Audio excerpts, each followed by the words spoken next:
As far as I can remember, my parents' marriage was not a happy one and was full of discord.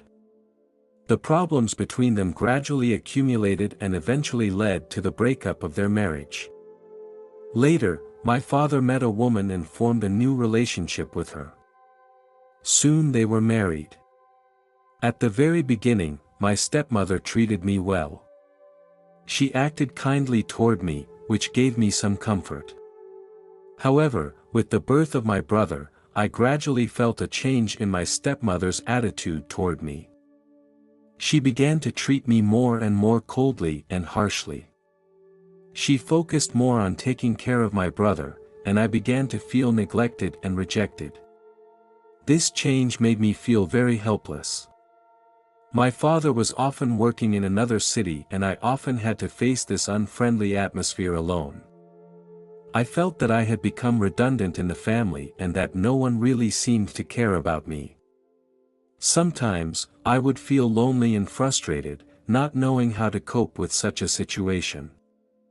I longed for the love and support of my family.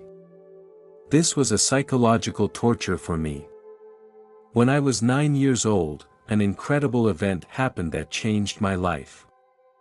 That day, I became a victim of my stepmother's cruel behavior. At that time, I was playing outside with my younger brother. Suddenly, my brother tripped and fell on an uneven surface. When I reached his side, I saw him sitting on the ground with one hand holding his knee. His face wore a painful expression. I noticed a small cut on his hand, and bright red blood dripped down onto his palm. Although the wound was not serious, the sight of the blood made me feel worried. When I got home, my stepmother was very angry. She struck me wildly with a wooden stick. I dodged helplessly, but eventually I was knocked to the ground. My breathing stopped and I felt my consciousness fading.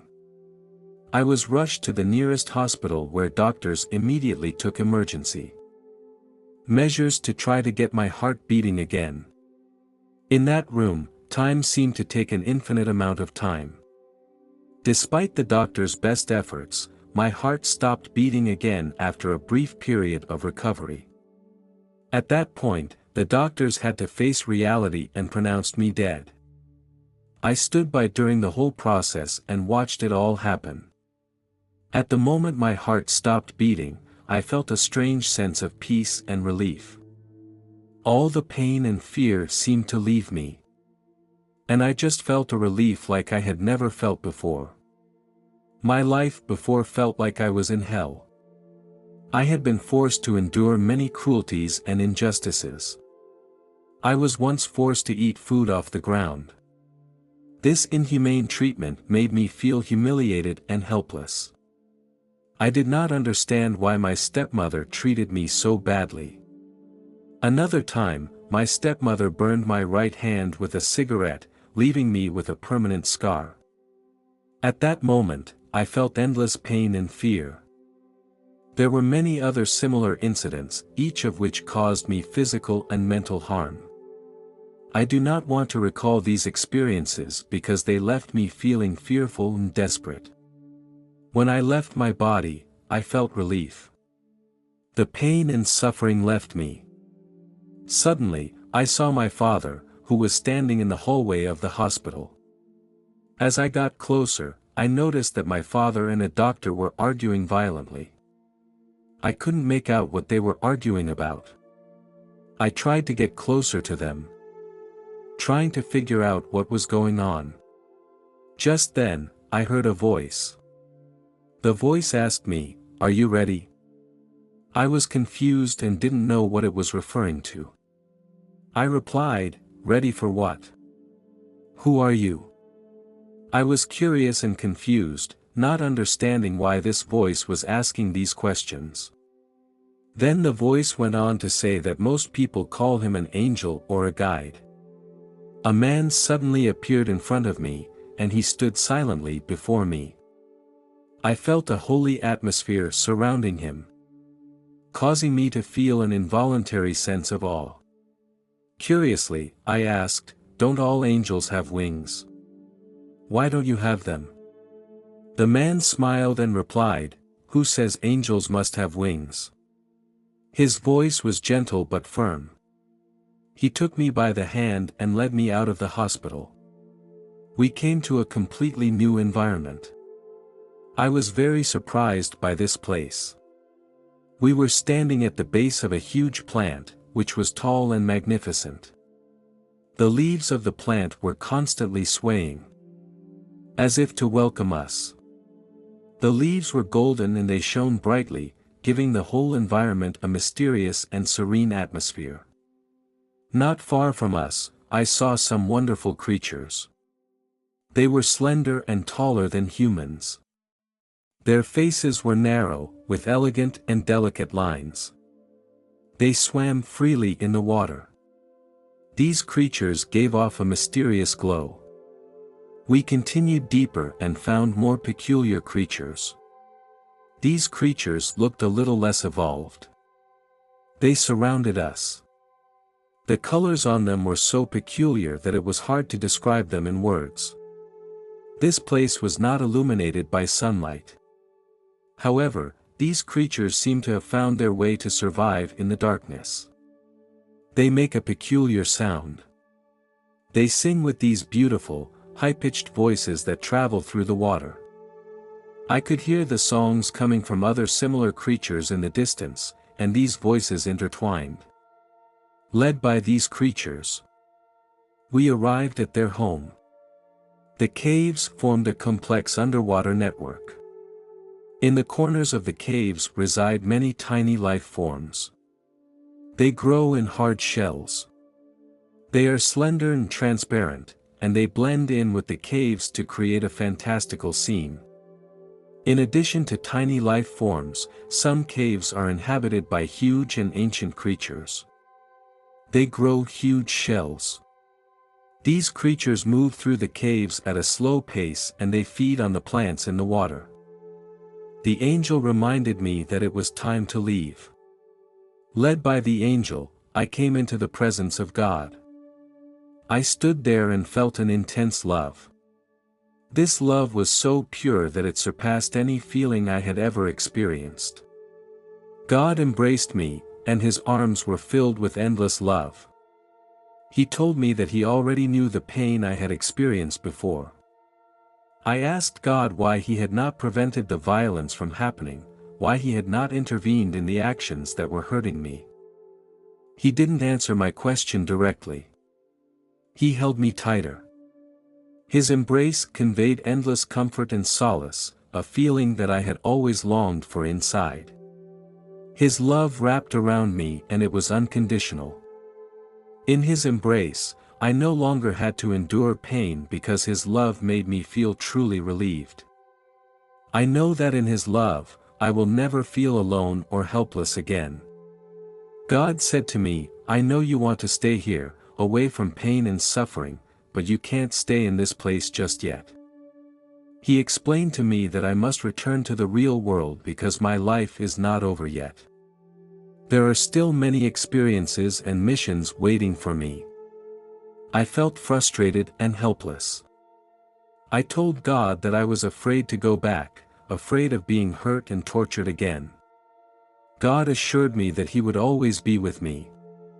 I began to cry sadly because leaving God's arms made me feel lost and afraid. God gave me one last hug and his love was close to me.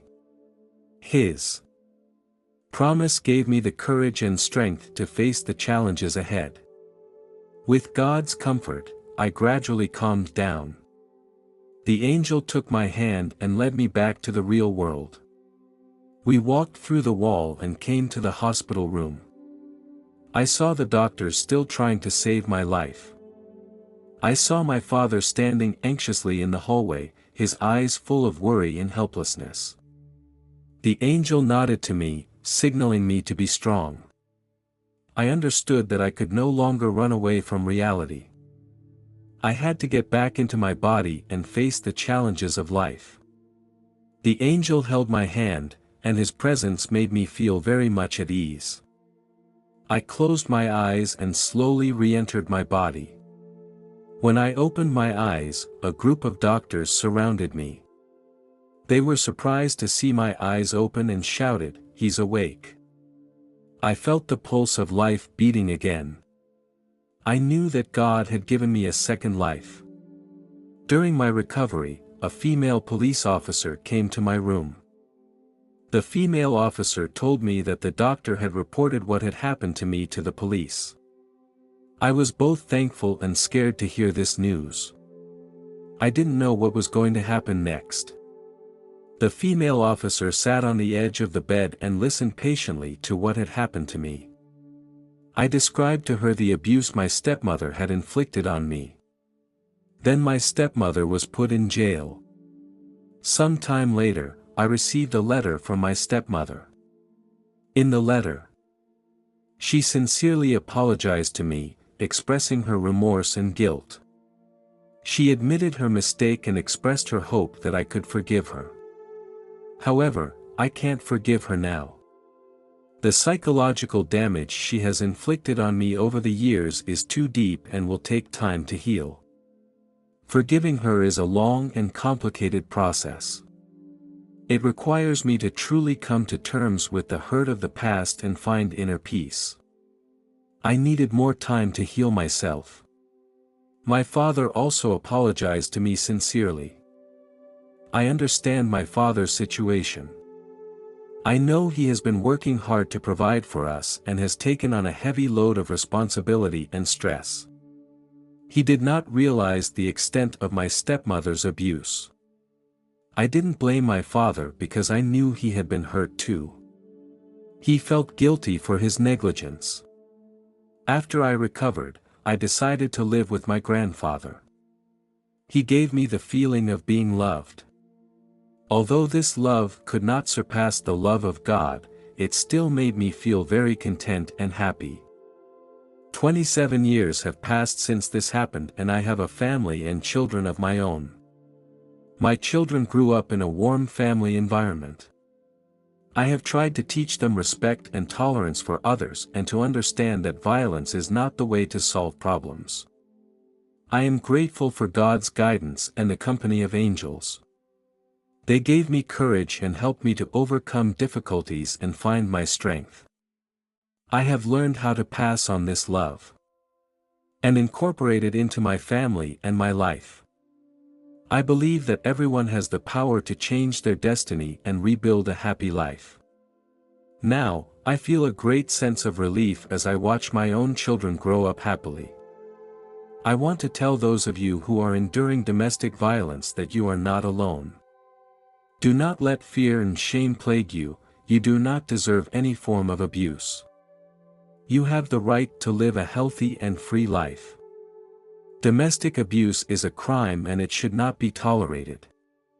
Remember, you are not alone and you have the right to defend yourselves. Stand up and let the law be your shield and fight for your right to dignity and happiness.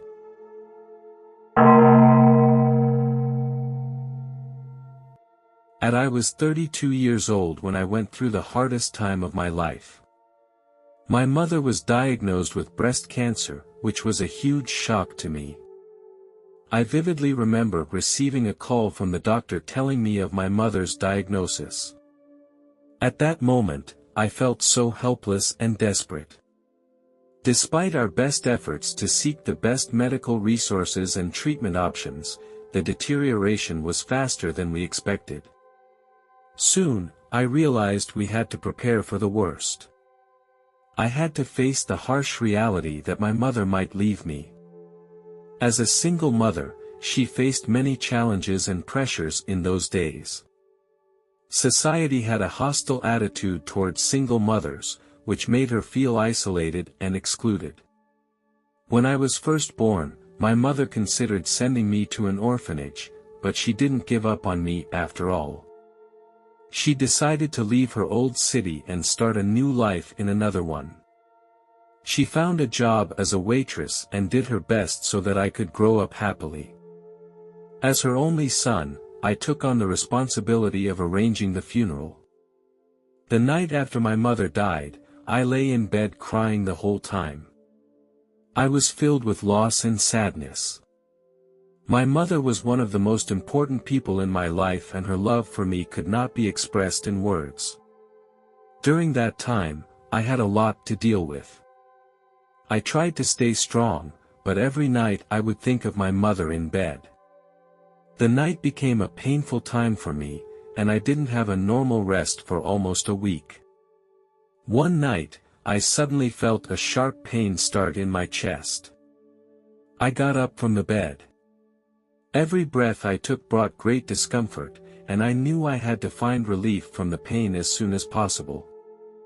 I trudged toward the medicine cabinet, each step accompanied by unbearable pain. My trembling hands struggled to open the drawer. I searched through it hurriedly, hoping to find some medicine that would relieve the pain.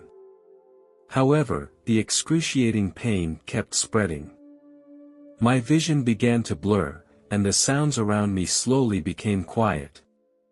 Suddenly, I lost my balance and collapsed helplessly to the ground. In that instant, I was plunged into darkness. When I opened my eyes again, I was floating above my body. I looked at the body lying there, still with a pained expression on my face. There seemed to be no longer any connection between me and that body, and I no longer felt its sensations. In that moment, I did not feel sad. It was like the clothes we wear, ready to be discarded when we don't need it. Suddenly, I noticed a tunnel appear above the living room. What happened next happened very fast, and I was moving forward in the tunnel at an amazing speed, and it kept getting faster. As time went on, I saw other tunnels begin to merge with mine, like ramps on a freeway. In these ramps, I noticed the presence of many beings similar to me. We all took the form of glowing white balls of light and moved in the same direction, toward a bright light in the distance. This sight struck and intrigued me. In that moment, I felt connected to other beings and that we were all pursuing the same goal. It was as if I had instantly learned a lot about the universe. I had no idea where this knowledge came from. I realized that the light was my destination, and it was my home. It was the place where I was created. All the emotions in me had disappeared. The anger and jealousy were gone. All I could feel was pure love. I entered into that light.